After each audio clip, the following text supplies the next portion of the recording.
Welcome to the Grow Your Business and Grow Your Wealth podcast with Gary Heldt. Gary is an expert in helping business owners put together a plan that will provide a better future for their businesses, themselves, and their families. On the podcast, Gary interviews other professionals who share his vision, and together they share secrets and strategies any business owner can use to build a better financial foundation for your business and your life. Hey, welcome back to the podcast. This week, our guest is Greg Mohr, who is the founder of Franchise Maven. Welcome, Greg. Gary, thank you for having me on your show. I appreciate it. So, Greg, tell me, what got you into dealing with franchises? Well, when I first started out getting a job, which a lot of us did, back in the day, it was fast food. So it was kind of a easy business to get into. Everybody in high school, almost everybody in high school gets into fast food at one point in time. Well, I worked at Taco Bell, and I ended up, unbeknownst at the time, working for a master franchisor. She owned about 50 Taco Bells throughout the Sacramento, California, Woodland, California area. And as I moved up, when I worked there for a while, and I moved up and I started managing some of her restaurants, I found out from her that she was indeed a franchisor. And the first thing I've ever heard about franchising, and that was back in late 70s, early 80s. Then I just went on to pursue my career. And from Taco Bell, I worked at a Lions restaurant as a restaurant manager. I managed a lot of those Taco Bells for her around Sacramento. And then I went to school, got a degree in electrical engineering and physics, became a microelectronic circuit engineer, and then got a degree in business as well. And while I was getting a degree in business, I read Robert Kiyosaki's books, Rich Dad, Poor Dad, which kind of ruined my corporate career for me at that point. I knew there is something better out there, and I got to do it. So after about 30 years in the corporate career, I thought I got to go out and do my own business, but I don't have the latest, greatest idea. I don't know what business to start. While I was being an engineer at the same time, another engineer and myself, we bought dry cleaners, we bought some storage units, and I purchased some rental properties as well. So I was doing that on the side. So I really liked doing that, and I knew that was something. But when I left the corporate, I said, I got to get out there, and I got to do something. And I just remembered my Taco Bell days, franchising. I thought, they got a great plan. And so I started clicking around, and then I got inundated with all these franchise salespeople as I was clicking around asking about franchises. And I finally came across a couple of franchise consultants who said, okay, let's just put everything on hold. Let's talk about you, what you're looking to accomplish. And I ended up with a telecommunications consulting franchise. Mm-hmm. That I started with. And Dennis Schooley from Schooley Mitchell, a telecommunications consultant. He was just awesome. He really got my career in franchising started off good. He just had a whole plan laid out for you, exactly what you need to do, who you need to talk to. You just follow these steps. You're good to go. So that was great. I enjoyed that. I did that for probably a couple of years, but I kept thinking back to what the franchise consultants were doing, which is sitting at home and talking with great people all over the United States, and essentially I talked with people all over the world. But I went back to them and I said, I like what you guys did. You guys help other people realize their dreams. I've already realized mine of being, independent, creating my own schedule, doing what I wanted. I want to know what you folks do. I really like the telecommunications consulting, but I did have to drive around a lot talking to business people on a regular basis. And I didn't want to do so much driving because I actually live out in the middle of nowhere.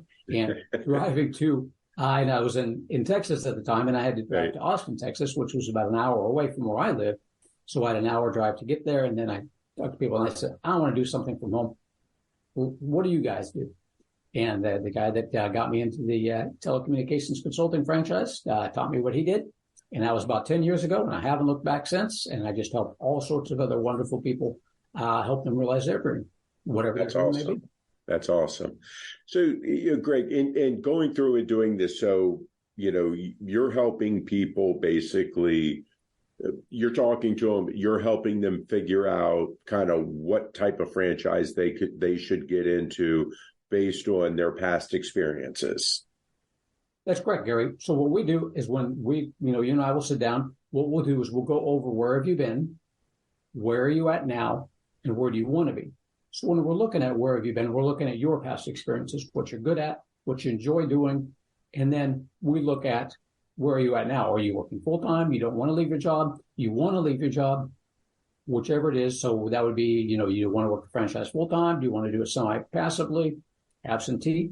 And then we look at where you want to be 5 to 10 years from now so that I can tailor franchises around your goals, your criteria on that. I already talk with, a few hundred franchisors on a regular basis.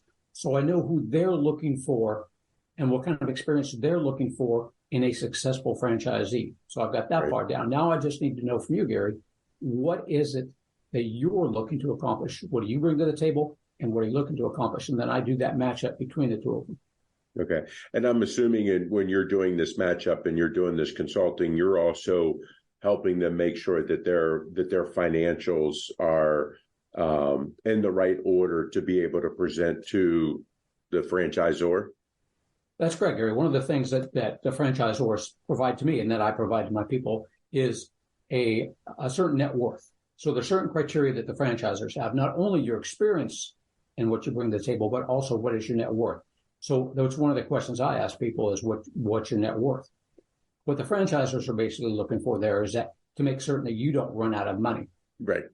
On that. So they don't want you to do that. So there are certain criteria. You get into something that's a brick and mortar, something that's a build out on that. They're generally looking for $300,000, $500,000 net worth or more, so that you can get a loan for it if you want to go that route. There's also other ways to get it, but they don't want you to run out of money. If you go into a services industry business, net worth is a little bit lower than that, $150,000 or so. So what are some of the common mistakes that you see people that are getting into the franchise world? What are some of the common mistakes that you see that they make? Actually, that's a great question, Gary. One of the things on my website that I have is 7 mistakes and how to avoid them. Mistake number 1 is just not understanding the business and the industry that you're getting into. We will make certain as we go through the process that you do understand the business and the industry and have a good feeling for it. Not everybody gets into the same industry or business that they've necessarily been working at over the years.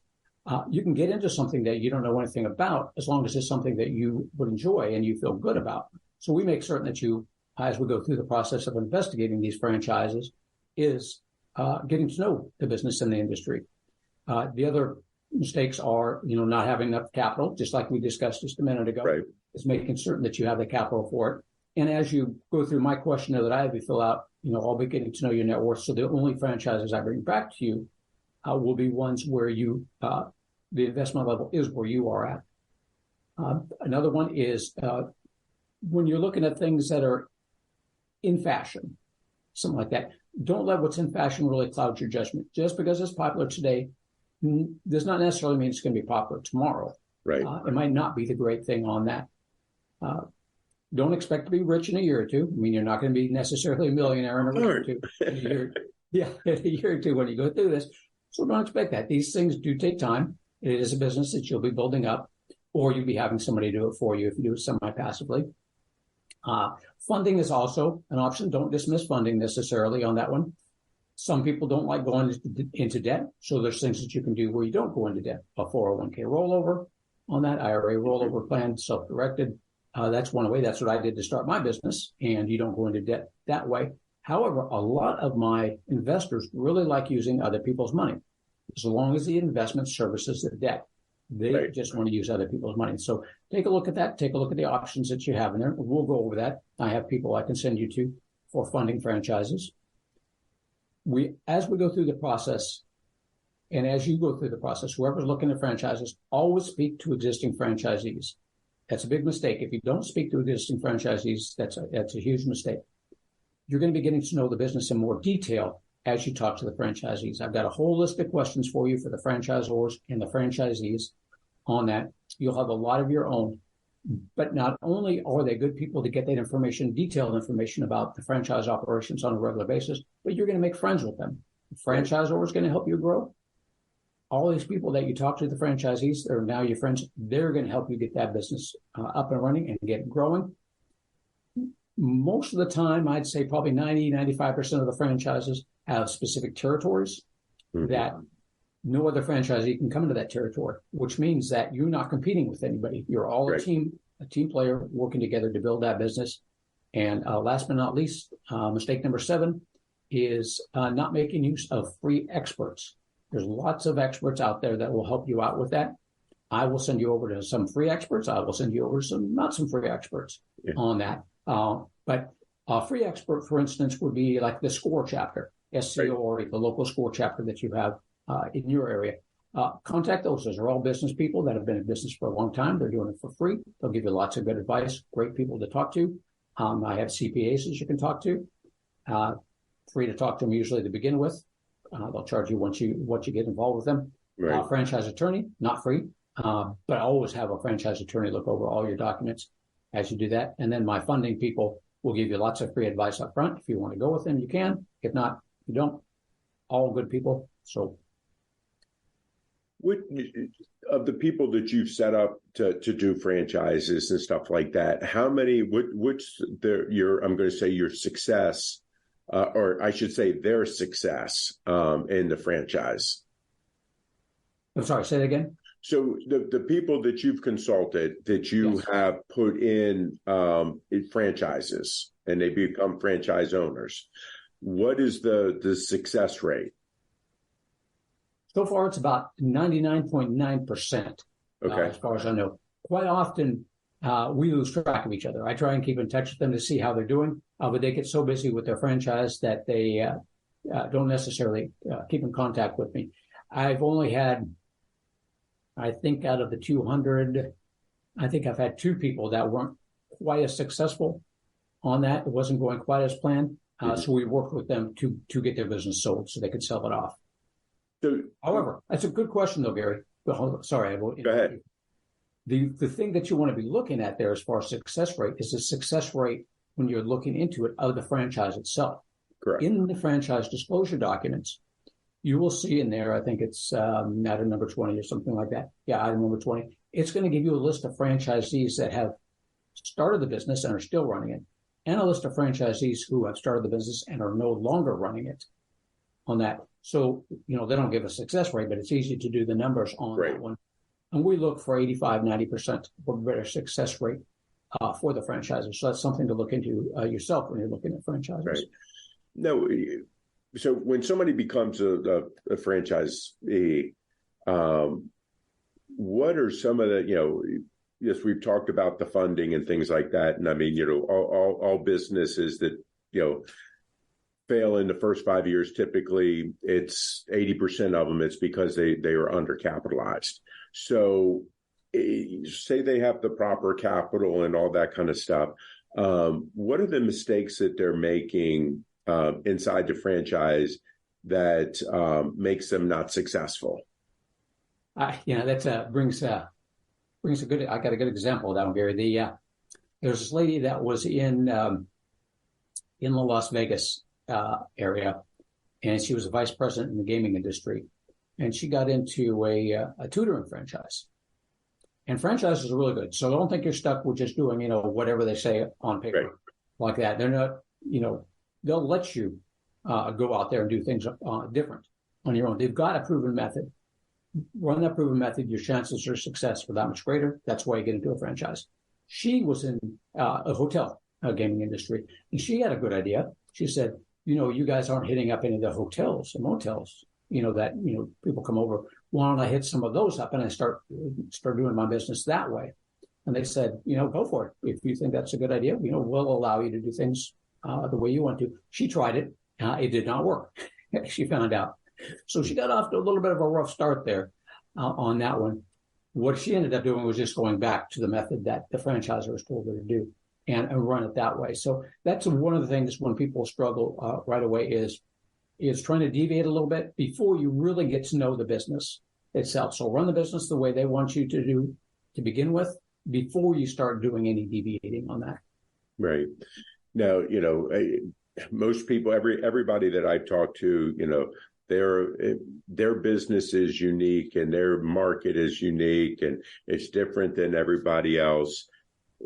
What do you tell somebody that kind of has that mind frame when they're trying to go the route of a franchise?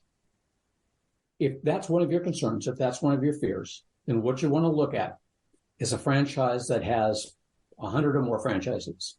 Mm-hmm. So there's about 4,000, 5,000 franchises in the U.S. Only about 5% or so make it to 100 franchisees or more. So you got a couple of things there. One, you're in the top 5%. The other one, to your point, Gary, is that they've repeated it in 100 different, well, probably close to 100 different areas, right? Different cities, different states. And that's what you want to look for. If you're concerned that you're going to be somewhat unique in that area, then find a franchise that has done it in as many states as possible and as many different cities as possible. Franchise is going to be looking at, from their point of view, they're going to have certain demographics that they're going to look for. One is the population size, population density of their ideal client, of the ideal client for the franchise. So they may be looking for, if they're a service industry, then they may give you a population of 300,000, and they're going to be looking for household incomes of 100,000 or more dollars. And that's going to be the geographical area. Senior care is the same thing. They're going to be looking at a population size of 30,000 seniors. It's all private pay. So they're going to be looking at a certain net worth of people over there. So from their standpoint, it doesn't matter which city or state they're in, as long as we have the demographics that meet their criteria that they've shown time and time again as proven results.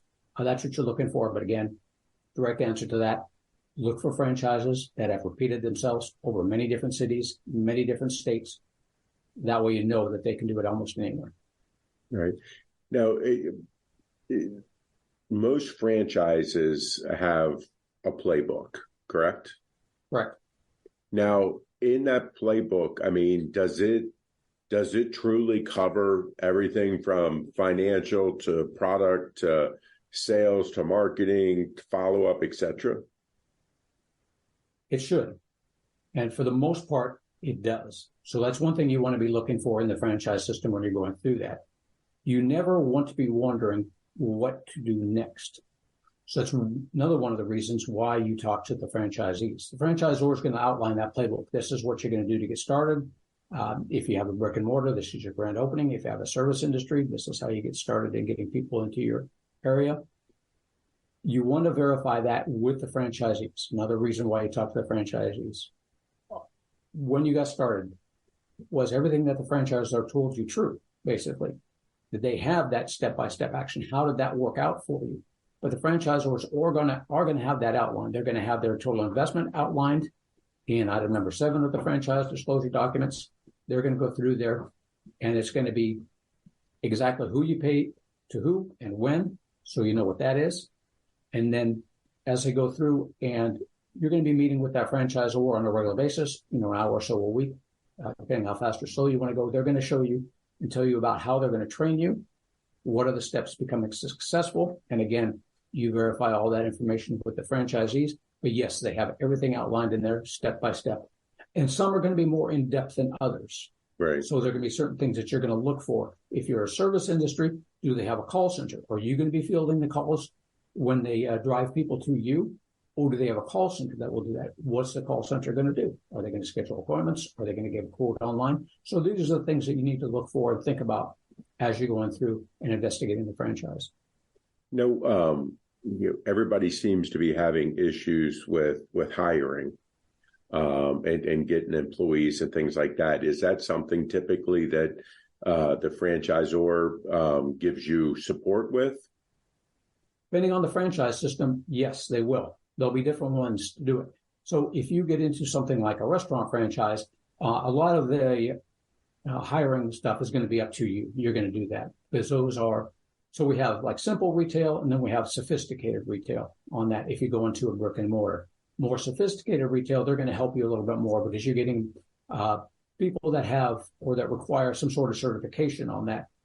Service industry is another one on that one. So if you're doing groundskeeping, you may not need the employees that are that have a certification or that are educated in certain areas.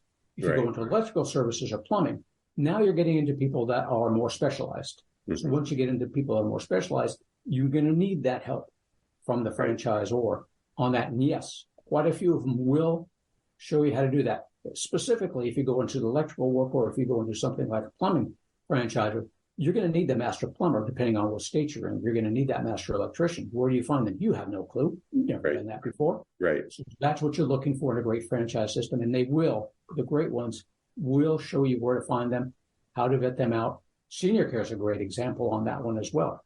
The caregivers, a little bit easier to find caregivers because you've got more caregivers that you can choose from.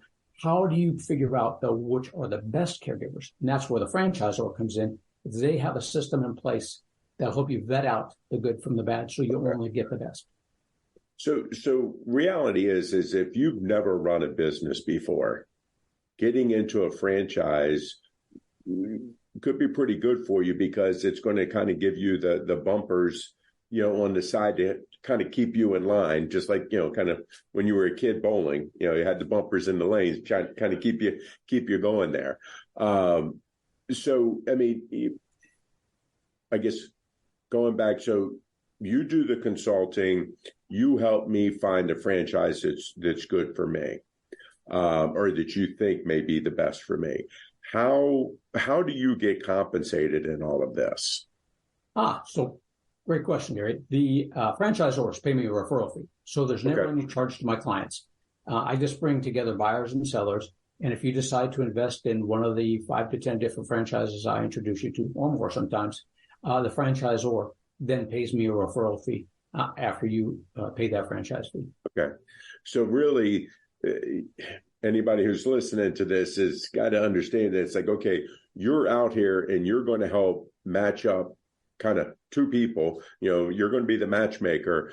But the thing is that you have a vested interest in making sure that I'm successful and I find the right franchise to get involved in. So with any kind of business, you have to have clients. Right. Many different ways to find clients on that one. Some of them cost a lot of money to find clients that way. Most of my clients come from referrals. Mm-hmm. I have a vested interest in making certain that you are as successful as possible, that you're as happy as can be, so that you tell all your friends, all your neighbors, all your relatives about me, so that you send them to me. So yeah, I have a vested interest. Getting paid is one thing, which is good. Obviously, right. Feed the family, take care of the bills. You're not a nonprofit. Yeah, exactly. But ongoing business, I've got to get those referrals because that is the easiest way to get great people. So my vested interest is making certain that they get into a successful franchise, they're happy, and they tell all sorts of people about me. Right. I think that lots of times people think that, okay, if I go out to get a consultant, I'm paying the consultant. And reality is, you may tell me when we're done with our, talks and stuff like that, that it's like, Gary, you are not a franchise guy. I don't think that, we're going to be able to find anything that's going to fit you, or, you just don't have the net worth to be able to start a franchise.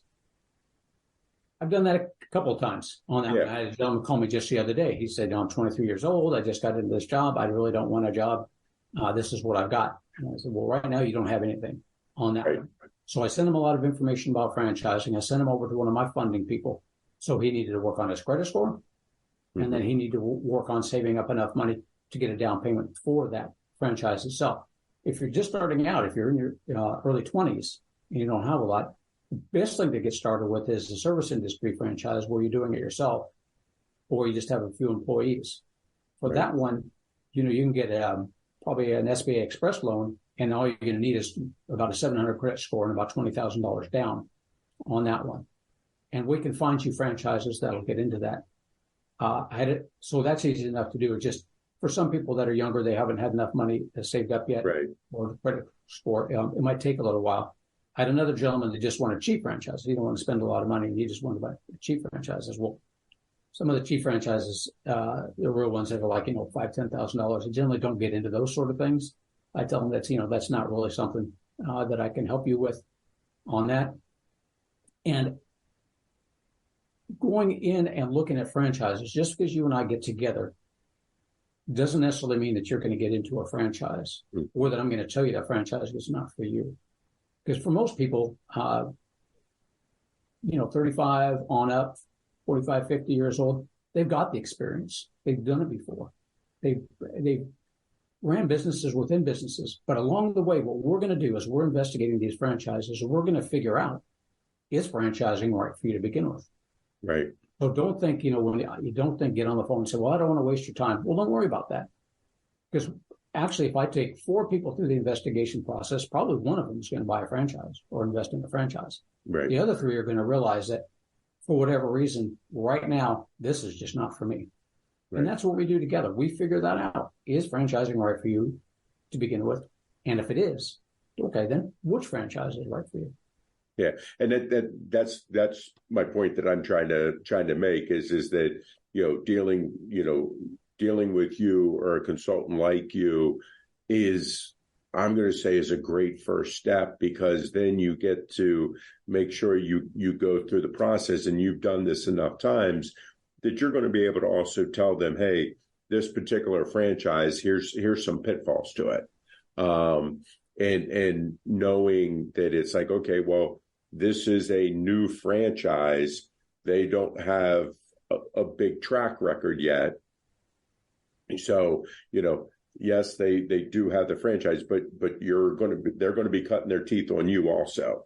So I think that's something that's important for people to understand, because again, we're to a point risk averse. So we want to make sure that what we're doing is the right thing. And I think that it's great that you're out there to be able to help people, with this, because I know we've tried to help people, that are starting up businesses and things like that. And sometimes, they're very good tacticians at their trade, and then now they've become business owners. And lots of times they're not really ready to become a business owner because they don't have that background. And lots of times they don't have time to learn it because they're so busy in their business. Yeah, that's very, very true on that. One of the good things about going through and talking with the franchisees, so what I tell people is, as you talk to them, especially if you want to make a lot of money, then talk to the franchisees that are making a lot of money. Picture yourself doing what they're doing. Do you see yourself doing that? Can you picture yourself doing that? If you can, you're good to go. If you can't, well, hire somebody to do it for you, or we move on to another franchise, or as you indicated, you realize that franchising is not for you. And to your other point, as far as getting your, franchises maybe cutting their teeth on you, there's we refer to those as emerging franchises, as opposed to one that's been around for a long, long time. So emerging franchises are a little bit higher risk. You have the benefit of the person that actually created that franchise is going to be training you. The first few franchises that they come out with, they have to make certain that those franchisees are doing spectacular on that, because that's going to make or break the franchise. So they're going to make certain that you're doing good. So if you got into Orange Theory right away, you were golden.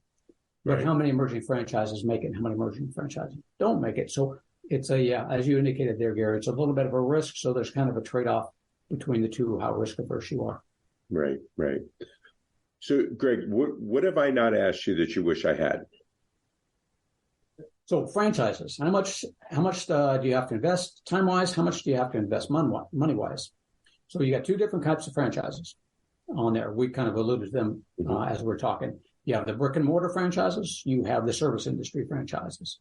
Brick and mortar franchises, you build it and they will come. It's a general theme. Franchisors, what you're looking for in there is somebody who's going to do the real estate selection for you, site selection. Got to have that. You're probably not an expert. Got to have that.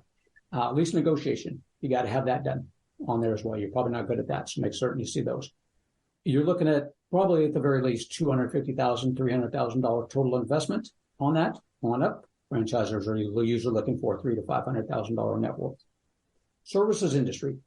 Your clients don't necessarily know you exist until they need you. So you need a great franchise system that's going to drive people to you when that need arises. And we talked about that a little bit as well, as far as do they have call centers, that sort of thing, things to look for in those. Generally speaking, total investment, $150,000 or so. On that one, you're not looking at a real big net worth for that sort of thing. Franchise fees are going to generally run you around $50,000 per franchise, give or take. Everybody's a little bit different. And your royalties themselves are going to run between 5 and 10%. Franchise fee is the one-time franchise fee. Get you everything you need to know about that franchise on there. Get you trained, get you going. royalties are the ongoing things that keep that franchisor in business. The more you make, the more they make. So they're going to make certain that you make as much as possible. The variance on the 5 to 10% will be depending on, a lot of it's going to depend on what exactly is the franchisor doing for you. If they're doing a lot for you, say you're in the staffing industry, they're going to be footing the bill for the payroll on that one. So they're going to charge you a little bit more for that on that. If they don't do a whole lot for you, it's probably going to be a little bit lower on that. Right. But that keeps them in business. And every year you have meetings with the franchisors, and all the franchisees get together. And that's where you share ideas, help grow the business. And that's what that royalty is for. Great. That's good. Great information. Greg, if people like what they've heard and they want to talk to you, how can they reach out to you? You can go to my website, franchisemaven.com. That's franchise, MAV as in Victor, EN.com. Email me at greg@franchisemaven.com, or just pick up the phone and give me a call, 361-772-6401. I'll usually answer right away unless I'm on a call. If I am, I'll give you a call right back. Great. Greg, really appreciate your time. Appreciate your wisdom on this. I think that the listeners are getting a lot out of this. Again, this is something that I think people really need to look at. You're the expert in helping people with this marriage. And if there's anybody out there that is thinking about getting into a franchise, I would definitely tell you to reach out to Greg first to make sure that you're being married up with a good franchise that you're going to be able to succeed with. So again, Greg, thank you very much. My pleasure, Gary. And one last thought on that I didn't discuss with everybody is having a good exit strategy. So be sure to listen to Gary's podcast with John Greer, who was a certified exit strategy advisor. Yep. Always good to have an exit strategy right away. Great. I appreciate it, Greg. Thank you very much. Appreciate you having me, Gary. Have a good day. This week, our guest was Greg Mohr, who is the founder of Franchise Maven. I will see you guys next week. 49 faces looked to him in triumph. Over the last 12 months, they had each taken turns and promoted his business for a week at a time, driving over $987,342 in revenue. What if you had a network of 50 centers of influence who promoted your business every week for a year? Grab your copy of the #1 Amazon best-selling book, The Ultimate Guide to Growing Your Business with a Podcast, at 33% off the Amazon price by going to ultimatepodcastbook.com. Again, that website for 33% off the Amazon price is ultimatepodcastbook.com.